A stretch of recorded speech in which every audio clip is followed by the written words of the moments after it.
It's your boy 3 Creeper TV. Scientists are now hoping to unravel some perplexing medical mysteries in a very unusual way. They're growing cerebral organoids, or mini brains, inside a lab. Fortunately, there are stem cells in every organ. They can divide and replace cells that are lost. Usually, adult stem cells are not very active, but as soon as damage occurs in an organ, they begin their work and replace the lost cells.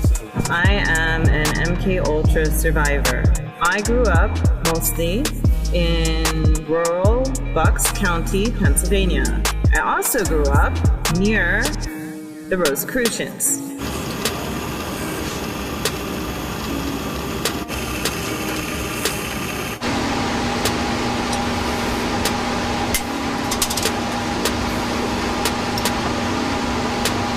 What if I could make for you a designer baby?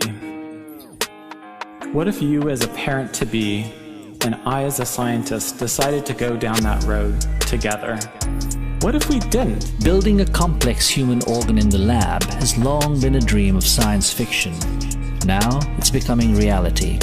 At this London lab, a team of 30 scientists is in the process of manufacturing all manner of human body parts. Some research institutions in the United States are moving ahead with attempts to grow human tissue inside of pigs and sheep with the goal of creating hearts, livers, and other organs needed for transplant.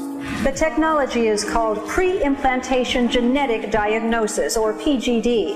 It was created to screen for disease, then used for gender selection. Now this clinic plans to allow parents to select physical traits. Researchers are making incredible breakthroughs with stem cell research.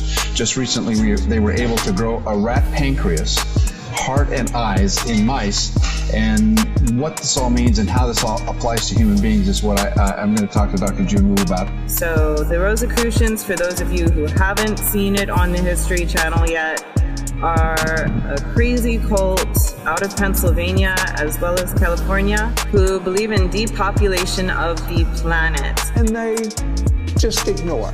Have you ever noticed the eye on the dollar bill? Have you ever noticed the pyramid on the dollar bill? Have you ever noticed a Latin phrase on the dollar bill? There are synthetic people, they are androids, and they are living within society, and that there are many more. So please don't stop there and say, oh, there's only 3.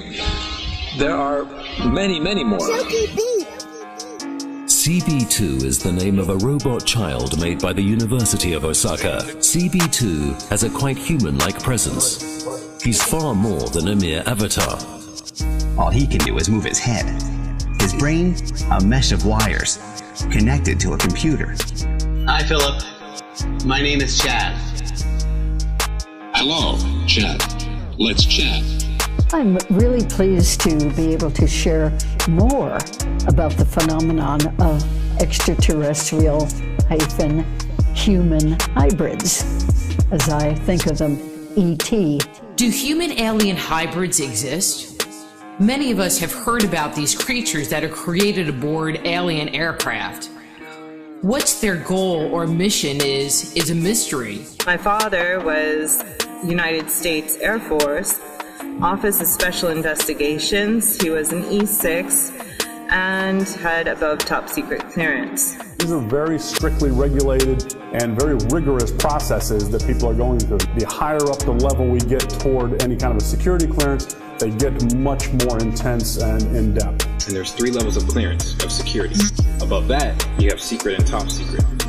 It goes secret, top secret, Area 51, most extreme case. Researchers have pushed the boundaries of science some more, growing miniature brains in the lab. Nick Barker and I were looking through the microscope at the same time, and we saw some very small cells glowing green. We'd spent 5 years trying to figure it out, and now we both knew right away that we were looking straight at the stem cells. At Cornell University's Aerospace and Engineering building. But I had access to NASA information when I was growing up as a child. I'm probably not supposed to share that or say that. This could be really the first example of how we can use tissue engineering technology and medical imaging together to make custom implants for patients. Let's fast forward just 15 years from now, and you're a parent. you have your daughter, Marion, next to you.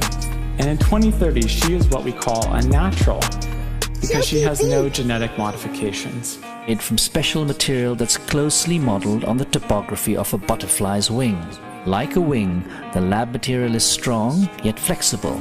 It is antibacterial, and its spores are small enough to hold human cells. Mixing human stem cells with those of animals is still banned by the U.S. government funding agencies. Harvesting human organs from animals and transplanting them in human beings is the ultimate goal of the controversial research. I think it's very important that we not bury our heads in the sand and pretend that these advances aren't happening. Kirsten and Matt Landon used his clinic to select the sex of their daughter. Choosing other genetic traits intrigues them. So stem cell has this potential to generate every single cells and organs and tissues in our body. But the animals and humans, we do it every day.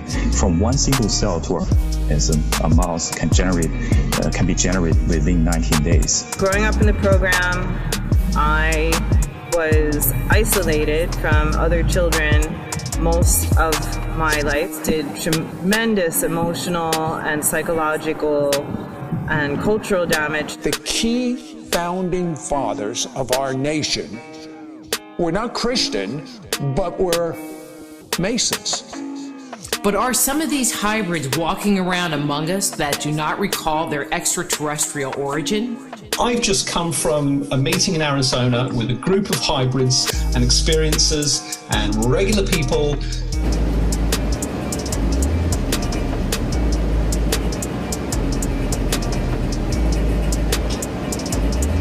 That's absolutely right, Sid. In fact, as many as 44 of the 56 signers of the Declaration of Independence were Freemasons, and they were the Freemasons, really, of the European order.